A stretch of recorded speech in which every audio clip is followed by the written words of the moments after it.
He's a Salesforce.com certified administrator and a Salesforce.com Sales Cloud consultant, as well as a certified Google partner. He has spoken to hundreds of CEOs about building automated marketing and sales systems. He specializes in helping businesses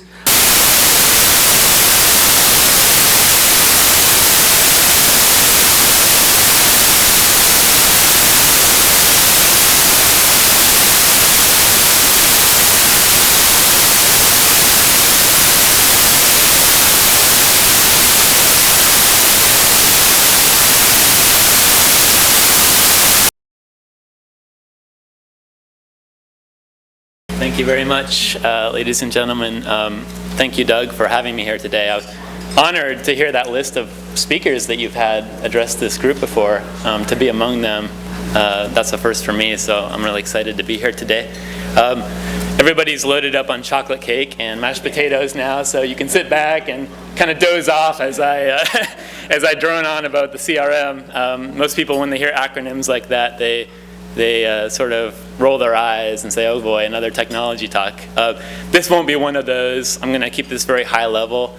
I know we have several types of businesses in this room, including some nonprofits. So when I say accounts or opportunities, you can substitute it with donors or whatever the equivalent is for you. It'll still make sense to you, I hope.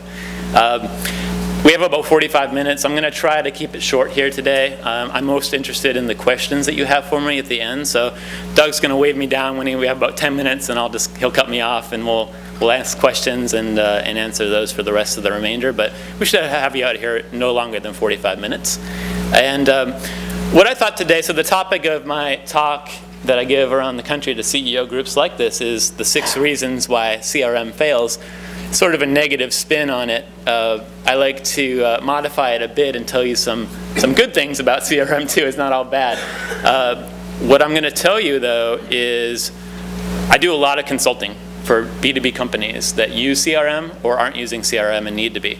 And I've noticed several core reasons why CRM tends to go south. They adopt it, they pay a lot of money, and then eventually people stop using it, or they see it as an expense, not a revenue generating line item for them, and so they ditch it, or they go to another one saying that one won't work for me. So I've noticed that there's 6 core reasons, so I'm going to go over those to you today, explain the symptoms to look for so you can see it before you get there. And if you're already there, I can give you some tips on how to get out of there as well. But first, I thought it would be interesting to you from a value perspective to learn what CRM is capable of doing. I'd like to tell you just a brief story, if you don't mind. This is a customer of mine, a HVAC contractor in Pittsburgh, where our company is headquartered. And they're about a $40 million business. Famously, it was built with the CEO, he had $4,000 in his own pickup truck.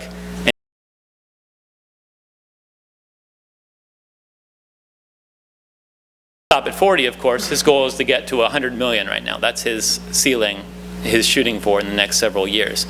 And so he's coming to us, he's coming to the consultants that work for him, he's coming to his VPs of sales and say, how can we get there? What's our plan to get there? And if you're not familiar with the HVAC business, it's very localized. So in Pittsburgh, they're limited by the radius that they can serve from their headquarters. They have what's called windshield time, where they can only afford profitably to send their reps a certain distance from their office. And so right away you've got this bubble around your headquarters that's my customer base right there. I can't go out of it because I lose money. So what are your options to grow from $40 million to $100 million, 2.5 times your revenue? Well, you can't make more companies. There's only going to be a finite amount of companies you can serve. And this, in HVAC, it breaks down into commercial, and there's residential as well. Commercial is by far the bigger side of their business. It's also more profitable for them. So they'd ideally like to grow the commercial side of their business. But if you're limited by geography, what can you do? Well, you can open additional locations in other cities or around the country, and they're starting to do that. But as you can probably imagine, that's a very complicated, very expensive, very time-consuming process to go through. So if you're going from $40 million to $100 million, that may take you another decade to do that. To go to additional locations. It adds complexity. And so it would be much nicer if you could find either more customers or just more revenue within your existing customers. And so CRM customer relationship management is really about becoming more intimate with your customer base so that you can extract more revenue, provide more value, extract more revenue from the existing customers that you have. So they have a marketing budget, $250,000 in marketing, and they spend that to try to acquire new companies that they haven't spoken with before, or branding ads, or radio spots, or publications, direct mail, and it works. They are growing their business that way, but not fast enough for the CEO. So where do you look then? Well, if you can't look outside the walls of your company, you have to look inside the walls of your company. And that's where CRM excels. So the quick case study here is that this company has $40 million in revenue. They came to us and say, how do we grow it? Well, let's do an audit of your existing customers. You've been in business for 30 years. How many accounts do you have in that Rolodex of yours? Now, they have a CRM system. They can see that they have 20,000 accounts in there. 20,000 accounts that they've either built in the past and aren't working with them currently, or they are working with them currently, or they've met them at events or through other marketing initiatives and they haven't really done anything yet. 20,000 to draw on there. These are all companies that meet their criteria. They could be doing business with them if they were active with them. How many of those are you actually active with? Well, we did some analysis by importing their data from their billing system into their CRM, which most companies don't think to do. But really, when you have that visibility into all the different components of your business in one place that you can report on easily, you can see right away that this company, they were talking with 25% of that database. Like in the last 90 days, you could run a report and say, show me the list of accounts that we've spoken with, our reps have had meetings with. In the last 90 days, it was 25%. And you're doing $40 million on that business right there. What if you were talking to the other 75%? But do you think you could grow? Well, we know they only have to grow 2.5 times, so do the math. Their average revenue per customer, they figured it out through that integration, was about $20,000 for their active customers. And so when they did the math and they extrapolated and say, you know what, if we could find a way to systematically get in front of these people and educate them about what new services we have since the last time we spoke with them, find out what their needs are. It sounds crazy, but actually talk to them and find out what they're having problems with, and then educate them on how we can solve those problems and make their business more profitable, and install new equipment that will help them save money, cut expenses. I bet we could probably find, and this is kind of mind-blowing, but they were able to find an additional $20 million in opportunity by doing that. Now, they didn't close that $20 million, but that 75% of customers that you're not talking with times that $20,000 revenue per active customer, well, it adds up quite a bit very quickly. And so there you have the next several years of the initiative on how to grow from that 40 million to 100 million. Wasn't possible without CRM because they didn't have the visibility. These are all smart people running these businesses. All the VPs are smart, but what the CEO does traditionally is they look at their financial statements and say, this is where I'm at, this is what I want to grow to next year. So I go to my VP of sales and say, this is your target, this is your revenue target, go out and sell. And then the VP of sales in turn goes to his team, he breaks it up and gives each rep their target, their goal for sales, and he says go out there and sell. But the question you have to ask yourself is go out and sell to who? And go out and sell what? Like, we don't tell our reps necessarily, give them that detail that they need. If they had a list of companies that were ripe for product XYZ or this service over here that's very profitable but underused in the customer base, well, you can imagine how quickly you can find additional revenue opportunities. And then you don't have reps relying on word of mouth referrals or cold calling. Instead, you've got a hot list of these are the accounts that are ready for this service, ready for this service, ready for this service, and then you put your specialists on there to go out and secure appointments, eventually meet with them, transact, and eventually that becomes business, and that's first-time orders. Then you've got reorders and reorders after that. And so you're building a better relationship with your customer base. So this is a success story. Now, this isn't completed yet. This is still to be determined. But we can now see a systematic path from how to grow from 40 million to 100 million, where before it was just scratching our head thinking, well, maybe we just expand, or maybe we just do this or that, or spend more in marketing. But in fact, if you can get smarter about working with your relationships under your management, you can see a real benefit to how CRM can actually tangibly affect your business. Most companies think of CRM as like a Rolodex. This is where I store my contacts and the phone numbers, and if things change, I have people updated there. But no, it should be a revenue-producing system for you. It's not an expense for you. It's a revenue-producing system. So that's just a quick story to show you what's possible. But what I'd like to tell you is the 6 reasons why I see CRM failing inside of companies, and then how I think you can turn it around. So, a lot of years doing this. Number one reason why CRM tends to fail is poor user adoption. People aren't using the system. And this happens for a number of reasons. Perhaps it was a top-down decision where you purchased CRM because you heard at an event like this from someone like me that CRM was a good idea to install for your business. But you didn't have a plan necessarily to implement it well. You didn't have a training plan necessarily for your users. You didn't have an engagement plan to keep them excited. And eventually, if CRM isn't working, people start to find workarounds. They go back to their old Rolodex system, or they have the shoebox of business cards under their desk that they go to. Old reliable for new business. But this can easily be averted if you do a couple things. So I like to always recommend to my clients that they, as soon as possible, educate their reps on why CRM is going to benefit them. So it should be making your life easier as a sales rep and a sales manager, to extend that analogy. Reporting in CRM is far superior than most companies have in their spreadsheets or their traditional sales management meetings, where they just go around the room and say, where's this deal at? Where's this deal at? Where's this deal at? And it's just a lot of stories about, well, I met with so-and-so at this lunch the other week, and he said, depends on his budget, but it may be in the cards for 2016. It's a lot of anecdotes when you go around that way, when you manage it. But if you manage through your CRM, you should always have a next step as to where that deal is going to go, what needs to happen, tasks assigned to each person along the sales process. It's a whole system to help contain all that complexity that happens in the sales process. But back to user adoption, when people don't use the system, then it becomes an expense to the CEO. They say, well, I'm spending all this money on CRM because it's not cheap. As you know, if you have CRM, license fees can get quite expensive, especially if you have a large team using it.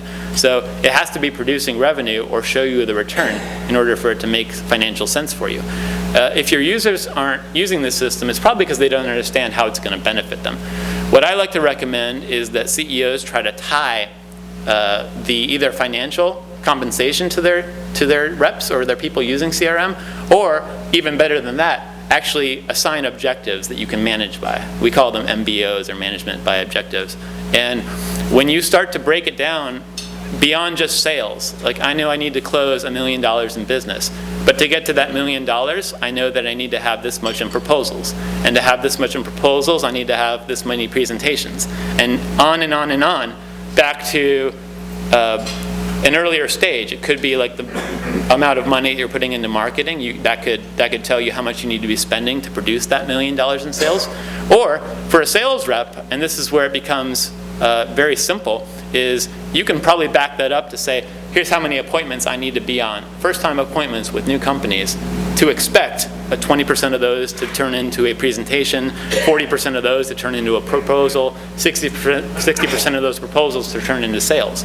So there's actually a mathematical way where you can walk backwards to find an upstream activity there, and then make that the objective for your salespeople. Don't close $1 million, be on 5 appointments a week.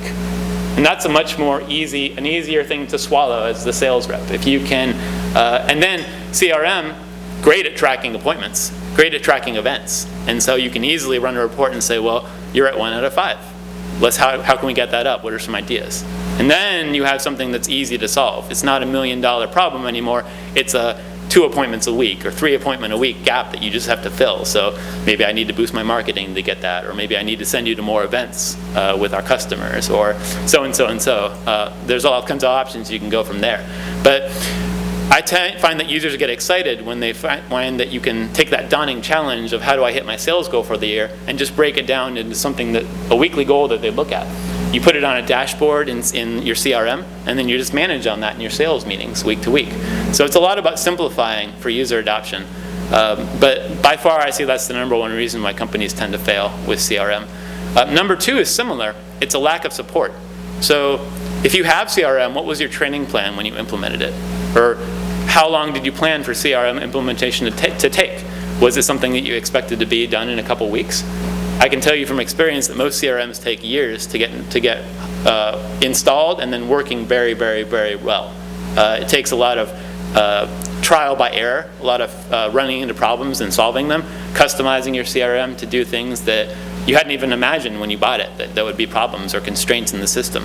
But lack of support will lead eventually to that poor user adoption. It all kind of comes back to that when you're looking at it. A great way around this, though, is education. First of all, educate yourself on how long it's going to take this process. When these CRM companies talk to you and they're selling you the software, they say that it can increase sales by 30%, or you'll have 45% better forecasting with CRM than you do today. But we all know that probably is going to take some time, it's going to take some hard work, and it's probably going to have some failure along the way that you have to power through. But with that lack of support, that's an easy thing to fix. There's lots of educational resources out there. There's consultants out there that can help guide you along the path. Training is a big thing. So if you have CRM and you don't have at least a quarterly review of your CRM system of what the new capabilities are, because as you know, most of the CRM today is in the cloud. It used to be all servers underneath your desk somewhere in the corner in the utility room. Now it's actually, I was in Atlanta a couple months ago and I was touring the Coca-Cola Museum. And I was looking at the ledger of all their old accounts that they had, and it was all just scribbled on paper. It's in now the company archives, but that's a CRM system, like a log of your accounts and how many gallons of syrup they purchased from you and when they purchased from you last. And CRM today is obviously a lot more technical, a lot more fluid, faster, easier to access now with mobile devices, but essentially the same thing. You're storing important information about your customers so you can go back to them in the future and sell more to them, or build a better relationship that eventually will lead to dollars transacted for you. So that one's a pretty easy one to solve, but most people just overlook that problem. The third reason why I see CRM fail is information overload. And this happens a lot when you get a new CRM system. It's very tempting to just take your old database and stick it into the new database and say, this is our starting point. But when you are a user of CRM and you go in and you see 10,000 records and you've never had any introduction to how CRM works, you're expected to just go in and make it work. You see all these buttons and links and things you don't know what they mean, terminology that's foreign to you. And it's no wonder that there's poor user adoption when you have that problem. I've had several companies actually quit CRM or move to what they perceive as a simpler CRM because there were too many fields on the page, or they had a lot of records that didn't apply to them. Information overload is easy to solve. First of all, when you're getting started with CRM, be very conscientious of what you're putting into it. Is this information going to help me sell more? Either sell more or reduce my sales cycle. Those are the two things you should be worrying about with CRM. How can so do I need to know who the birthday of my customer secretary, or do I need to know what flavor of ice cream they like? I mean, these are literally fields I've seen in CRM before. Like trying to be very personal, good intention, but extra information, pages with 100 fields when only 5 are really important to your business. Take the time to cull down that page to simplify it before you let anybody see it. Because when they see that daunting list of fields or options, they're going to just turn away and say, I want to go back to my old way of doing business. I don't want to learn this new. I'm too old. I've been doing this for too many years. I have this successful method over here. Why are you trying to make me change? That's again another educational failure when we don't teach our reps the benefit to them. So information overload is a serious problem, but the flip side is also true. Lack of visibility is the fourth reason why CRM fails. And so lack of visibility is when actually you don't have enough information to make the decisions that you care about. When you buy CRM off the shelf, it comes built for the generic B2B business. So fields, sales processes that they think are going to apply to your business, terminology that's general, accounts, leads, opportunities, but maybe your business operates differently. Maybe you don't use leads. Maybe you're a very small industry. You know all your customers very well. You don't have new leads flowing in all the time. Maybe you don't need to use their rigid structure. Perhaps you have custom information that you need to know. Fiscal year end, for example, isn't always a standard field, but sometimes it's very important for industries to know that. When are my customers buying? Make sure that you ask yourself in your sales management meeting, can I run this meeting from the information that's just in my CRM system today? If you can't, chances are you need to do some work customizing it to adapt to your business. Realize that everything can be changed inside of a CRM system. There's nothing that's static. It can all and should be molded to your business, the way it operates, including the sales process. Not every business has a qualification stage that neatly goes into a presentation, that neatly goes into a proposal, that neatly goes into a sale. Sometimes there's back and forth. Sometimes you've got a lot of stages. Sometimes it's very simple. Take the time to customize that. Not only are you going to make your life easier when you're trying to run reports and it all makes sense, aligned with your business, it's going to help. It's going to save your users from a lot of headaches as well, which all goes back to user adoption. People get frustrated when they don't have the information they need, or they have perceived that they have too much information and they can't control it. So information and lack thereof are two big problems that I see. The fifth reason why I see CRM failing is not using the technology to its full advantage. As you can probably imagine, in 2015, CRM can do a lot of things for you. It's not just a Rolodex to store contact names, opportunities, manage your sales process. It can automate different parts of your business. The sales process, the marketing process, think of every aspect of your business that touches your customers. Customer service, billing, shipping, everything could be managed ideally inside a CRM, so you can see the whole 360-degree view of your customer. But most companies don't get to that, and for good reason. It's not something that you want to rush into. Those are like the flashy sales points when you're being sold CRM. Look, it can automate your calendar entries, so you don't have to log things twice in your system. That's a good thing to strive for, but not on day one. You bought CRM for sales, so make sure it's doing that first. Make sure it's helping you run your sales management meetings. Make sure it's helping your reps actually be more productive. Then talk about, well, how can I access CRM on my phone? Or how can I stop cold calling my customers because they're skipping appointments on me? How can I automate that or offload that to another service that will do that for me, so that a rep who may be able to handle 100 accounts just manually can handle 1,000 accounts, increase their capacity through automation. CRM can do a lot of amazing things, including, and a recent example I saw was a customer it's Christmas time, so they're sending out cards to all their customers.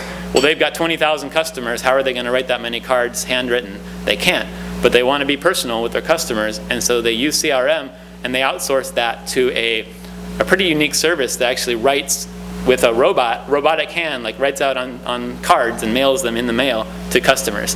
And so, like automation, think out of the box. Like anything that touches your customers could be automated if you design the system around it.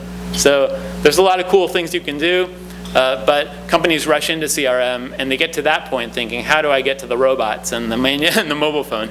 But they need to be thinking about the basics first. So it can take a couple years before you get to that point. I don't want to make you think that it's easy to do. It's not. But that's where you get from a simple contact management tool to something that actually helps you shave days off the sales cycle, or helps you reach customers that you probably wouldn't have done before because of all the manual work involved. So the technology is a big failing point, mostly because they rush into it more often than they don't actually ever get to it. They try to get to it, but it's too much at once. The sixth reason why CRM fails is data.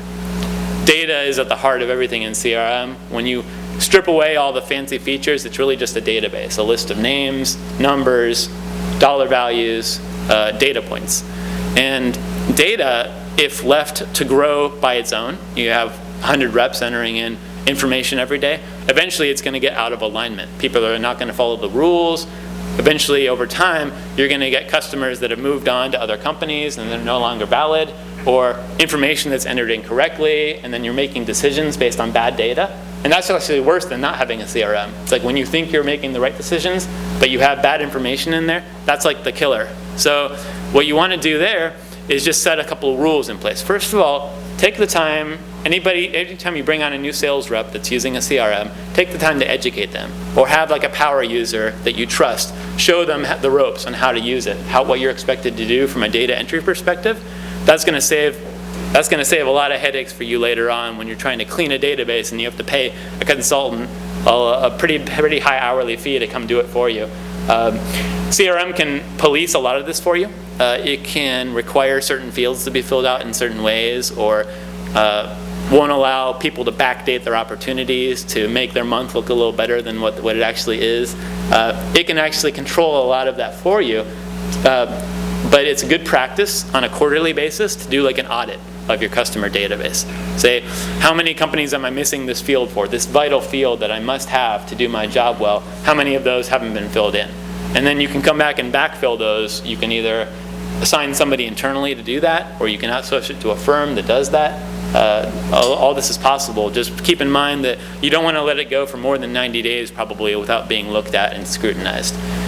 I mentioned the word police a few minutes ago, and I forgot to mention that on the user adoption.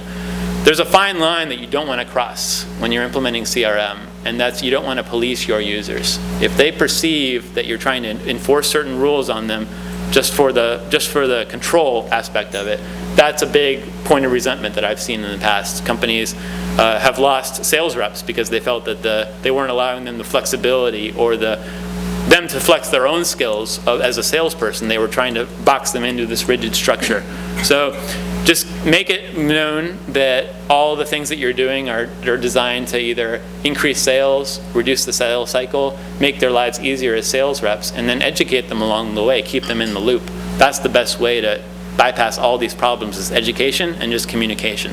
It sounds simple, and that's the simple answer, but that's the core problem, the source of all these problems that I've outlined here is just communication and training. But CRM is not bad. I outlined in that first story how good it can be when you're using it right. There is actually a formula for how you can go look at your CRM today and think, well, how can I make this more effective for me? I've actually stole this from Six Sigma and adapted it to my business, but there's a acronym, DMAIC. If you're familiar with Six Sigma, is define, measure, analyze, improve, and control. Well, you can use that same methodology in CRM to tap into the database to find those revenues. It's maybe not $20 million, but it's going to be a significant bump in revenues if you do this right. So I'd like to walk you through that really quickly before I wrap up with another story and then questions.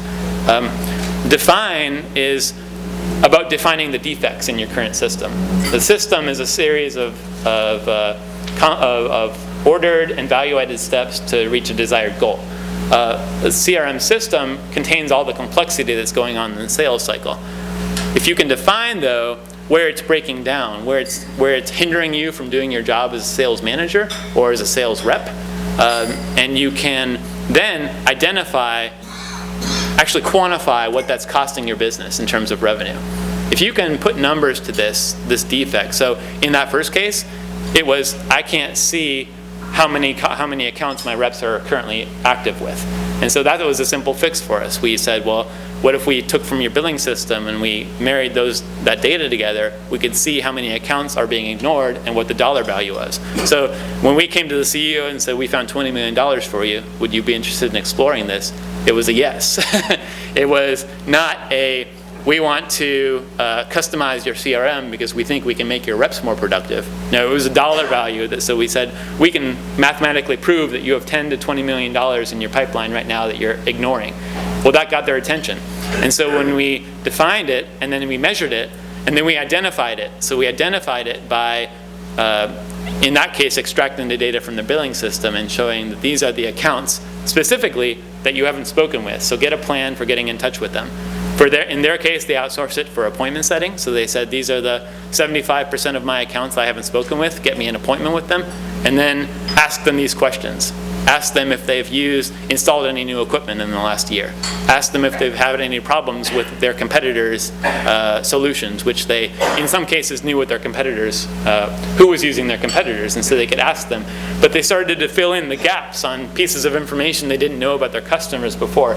Suddenly, they could start to spot opportunities. So I'm trying to grow my maintenance division. Well, I just found 30 accounts here that don't have a current maintenance plan, and that's costing them this much in potential risk to their business. So you can see how CRM, just data, when you string it together, and you can start to paint a picture about here's my customer base, here's what we're billing now, but here's what we could be billing.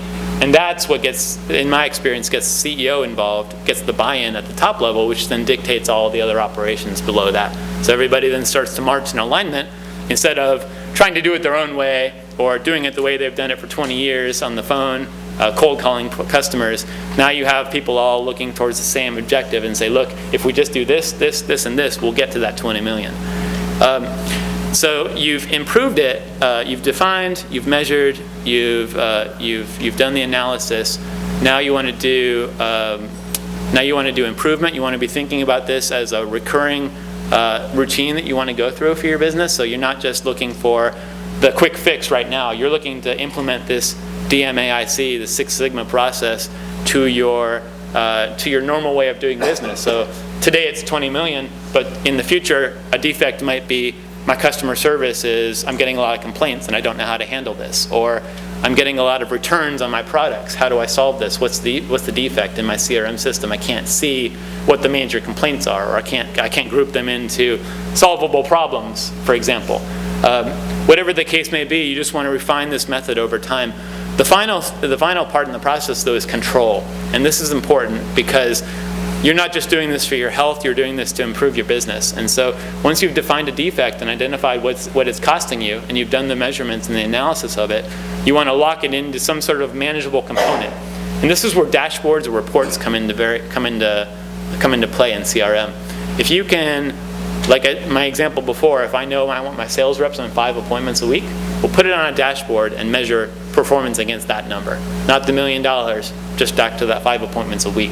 If you put that as like an objective to manage against, not only do reps have something that's easier to grasp their mind on how do I solve this problem, but you as the manager or CEO can then say, well, how are my 20 reps doing on that 5 appointments a week objective? I can see that my rep A, rep B, rep C, they're all meeting their quota. The fourth one is not, so what can I do to help him? Coach him up, or get him the resources he needs, etc. But if you put that in a dashboard and then just make that part of your weekly reporting or your monthly reporting, if you can manage against that objective, then you can move on to the next problem. Then you go back to the start, define the next defect, and so on and so forth.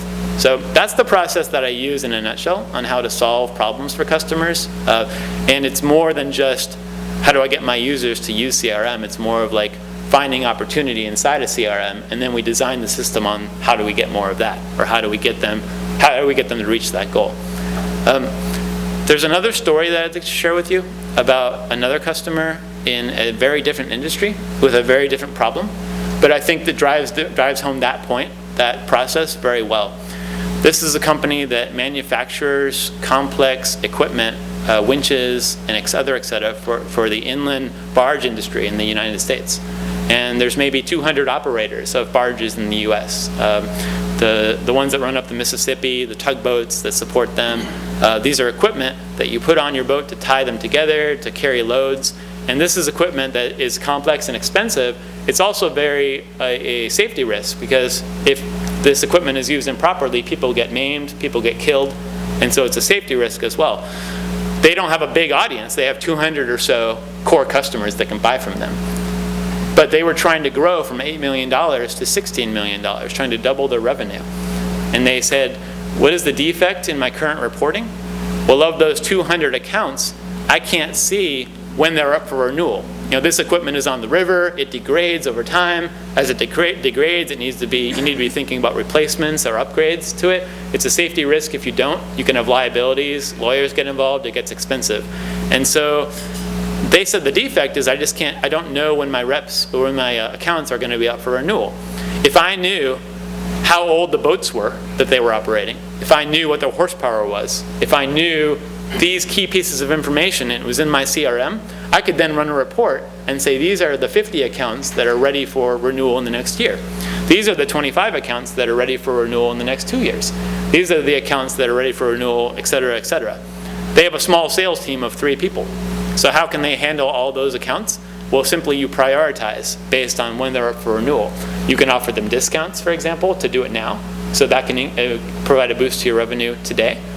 You can talk to them about the safety issues, about a boat that is potentially going to cause you some problems for your people in the next few years. You can stimulate and speed up that sales cycle with this better information in your CRM system. So where do they get this information? They analyzed it. They decided that it was probably costing them about $4 to $5 million in opportunity by not having this access to this information in their CRM. So they thought to themselves, well, where can I get that information? Where can I get a list of these boat attributes that I needed? And sometimes it doesn't cost a lot of money to get this information. Sometimes, in the case of this example, they went to the trade show that they exhibit at for every year in New Orleans. It's called the Workboat Show. And the publication that runs it had a list of all these boats, along with dates, horsepower, whether they're using certain equipment. All they had to do was ask their rep, can I have that list? And you know what, they're a valued exhibitor. They spent a lot of money at this trade show. They gave them the list. So where they didn't have information, they identified what the defect was, and they went out and got the data that would answer those questions. They plugged it into CRM, just a simple import. Like, it was really just an Excel file that we imported into CRM. This was like 2000, and this was about the time when that movie Moneyball came out. And so we termed this project Boat Moneyball. And they came up with an equation that said, if a boat is this old, and it has this much horsepower and this much so-and-so, it's likely for a renewal for 5 winches, for example. Could be like a $50,000 order. Well, when you do that across 200 counts, suddenly you can see $3 to $5 million in opportunity based on probabilities and math of when these customers are up for renewal. And so that's a tangible example of how CRM can be used to your advantage when you're planning out the next few years of your business. You're trying to grow 50%. It's possible, I can tell you, with looking at the existing relationships you already have. You don't necessarily have to have a big marketing budget or spend a lot of money to acquire new customers when it's much cheaper, as we know, to just sell to people we already know, relationships we already have. How am I doing on time, Doug? Got plenty of time? Okay, so on a big picture, CRM is there to help you sell more. It's not a way to store information, just store information for information's sake. It's not like a digital Rolodex, which most companies think of. The companies that are selling, there's a lot of big players in CRM, but the biggest ones are Salesforce, Microsoft, Sugar, Oracle.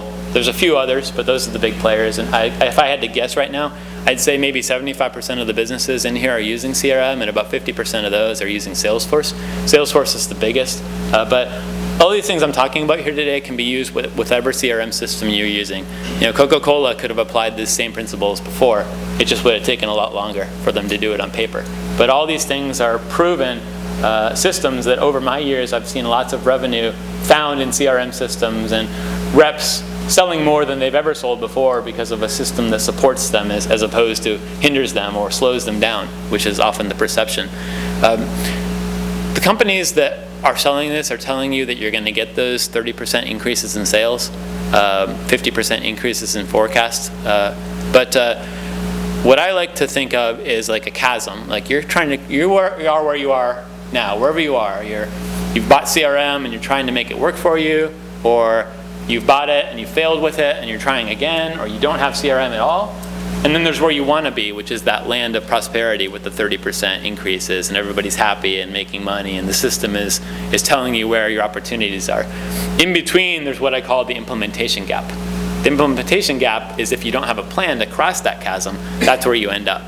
And the implementation gap is where you have the same old problems as you did before. You have bad reporting, you have people resenting the system, you have this big expense on your budget in CRM, you're frustrated with it, and you're still paying license fees for that, for that privilege. So the implementation gap is real. A lot of companies, in fact, I read a recent study that said about 60% of initial CRM implementations fail or stagnate at least. You can be one of the 40% if you take the time to plan things up front. As a consultant, I can tell you that they train people like me to walk companies across that chasm. So when you see a lot of failures, you know your way around the gap, or you know your way across it. But there's also a methodology. If you can spend 80% of your time up front before you buy CRM, or before you implement it at least, planning the system, how it's going to work, what are the constraints I'm trying to solve here, how do I need to customize it for my people beforehand, before I get into the questions and the problems, how am I going to do that, and come up with like a blueprint for how to execute it, I can tell you that greatly improves your chances of succeeding with CRM. What could take 3 to 5 years to implement successfully. Could take a year to 2 years to do if you do the right planning. And that time could be spent talking to your customers instead of worrying about problems with your CRM system. So take the time to do the planning up front. Take the time to find a partner. If you can't do it yourself, just be honest with yourself and try to find a consultant that can help you walk you across that gap. Or provide experience where you don't have any implementing a CRM system. I could go on, but I actually would maybe rather answer questions that you have, because everyone's going to have a unique story here with CRM systems. You're going to have one of those 6 reasons probably, or multiple reasons that you've struggled with. If you're new to CRM, it's going to be, I hope this was eye-opening. It should give you some things to look for at least as you go along. If I notice some complaints from my users, I can sort of head that off at the pass before it becomes a big issue and I have problems with my users. Why don't I stop then and answer questions now? I think that would be more valuable. Have we got any questions? Okay, great presentation, by the way. Thank you. I got a quick question. Sure. You know, I get in the mail Christmas time usually, a robotic thing, Merry Christmas, from my insurance broker or from a financial advisor or something. But it's a robotic signature. You know it is. You're still touching the client, but are you getting the same effect? You know, I don't know. I'm sure other people get that. I mean, what do you do with it? Are you happy that you get it? You just throw it in the trash can? Is it a way of touching your client, keeping in touch, or is it a worthless expense? I think it's a way of getting in touch, but it should stimulate a next step, in my opinion. So I get a holiday package from Google, for example. I'm a consultant for them. They send me a package, a FedEx package with Christmas lights in it, saying, thanks for being a customer, here's a little cheer for the holidays. I didn't buy anything from Google after that, but it sure impressed the people in my company. It's like, wow, Google's really at least reaching out or thinking about us this year. It's up to the end user really, but it's more of like a part of the mix. It's not like I wouldn't bank on that for sales, but is it better than not sending anything? I think probably. Is it as good as a phone call, a personal call? Probably not. Somebody coming up with a box of donuts, for example, probably has more impact than that, but when you've got a large database, you can only carry so many boxes of donuts. Anybody else?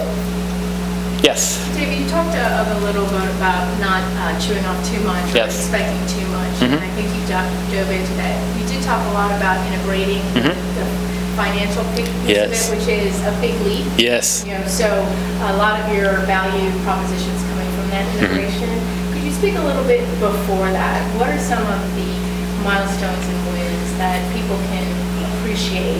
And to your point about it taking time to get value out of the system, what are some of the more realistic things? That's a great question. Repeat the question for the audio, please. Yeah, of course. So the question was, I gave some examples of fancy integrations where we pulled data from other systems, and that's a complex thing. What are some shorter term markers or things we can look forward to earlier on in the CRM implementation, or goals we can strive for that are easier than that? I will say that implementation is something that's rushed into a lot. So companies, and that's expensive, especially if you have a legacy system like a shipping system that isn't in the cloud or doesn't talk nicely with other systems. Some are easier than others, and it gets expensive though when you have to hire a custom team to develop something for you. So earlier on, simple wins like, can I manage my pipeline in a sales meeting? Can I see it? Do I know the next steps for all my opportunities?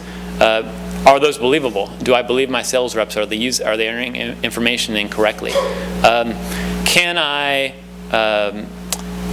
track the dollars that I invest in marketing all the way to sale? In other words, can I say what channels are most effective for me in marketing? So as a CEO, where do I put my money? You can track lead sources in CRM, and if you're not, you're putting a lot of money out there and just hoping that it will close. But if you get smart about it, you can see that I closed this much from trade shows, people I met at trade shows. I closed this much from people I got online. Maybe you shift your budgets around that way. So it's a lot of visibility wins for the first. Something that puts a smile on a lot of CEO clients is when we can automate reports, and Monday mornings the dashboard comes out with the key metrics for the business. If I have to have somebody manually generate that and they're sick one day or delayed or they're not doing it correctly, but if I can automate that and just have it come to my inbox or better yet my mobile phone, and just I can run my business from my phone. Those are sort of some quick wins that you can get to.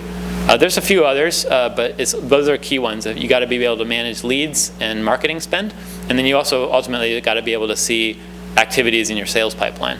That's what I would say. Salespeople, those are also valuable. So it's not just to the CEO, and I think that is an extremely good point. We do these all the time, and it's one of the most difficult software systems to implement because people's expectations are not aligned with the amount of activity and work that is required. That's right. To get value. That's right. So I'm glad you're talking about some of those little wins that are not just leadership-centric, but are salespeople-centric, because the data that needs to be put in is salespeople-centric, and the value that they need to see as well as not just money, but how they can be recognized, and marketing also, how they can recognize the value there. I think those are all critically important. And that process that I outlined, that wasn't something that took months to do. It was a small initiative designed to make a business case to the CEO. Like, we should do this, and here's why. So implement integrations, we weren't integrated there. We just simply exported from one system and imported it as an Excel document to the other one, but just strategically chose the right fields to import so that we could show the impact to the CEO. And then once we got the yes, then we dug deeper into the system. Proof of concept. Exactly, yes. Yes, sir. One of the things you said, itself, CRM is expensive. So is there a rule of thumb that you can share that says, if you have this size business revenue, you should be thinking about CRM, or is it number of customers, you should start thinking about CRM? So what's the rule of thumb to say that you should be thinking about it? I don't have a number. Yeah, is there a point where CRM starts to make sense for a business? Is there too small of a company to be using CRM, for example, or certain industries maybe? Or is there a number of customers you're managing? Yeah. Or is there size revenue you're trying to generate that says CRM makes sense? I don't have a rule of thumb for that. What I say is that if you're having trouble, or if you're frustrated with your ability to know where your next sales are going to come from, if you can't see that far in the future, you can't see a pipeline easily of here's my opportunities that are ready to buy from me, and here's the ones that are up next, like in the queue for that.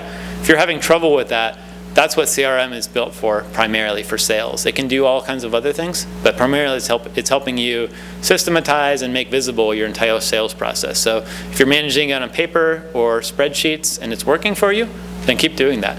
Eventually you will grow to a point where it's just going to be frustrating and too time-consuming for you to do it the old way, and you'll need a system to do it for you. But it's going to be different for every business. I know some reps that can only handle a dozen accounts because they're very large accounts that take a lot of their time. An insurance broker, for example, might be able to handle a lot more accounts because they're not touching the customer or need to quite as often as a very, very large ticket item customer. So it's going to be different. I don't really have a rule of thumb number, though. Thank you, David. Thank you. Happy holidays, everybody.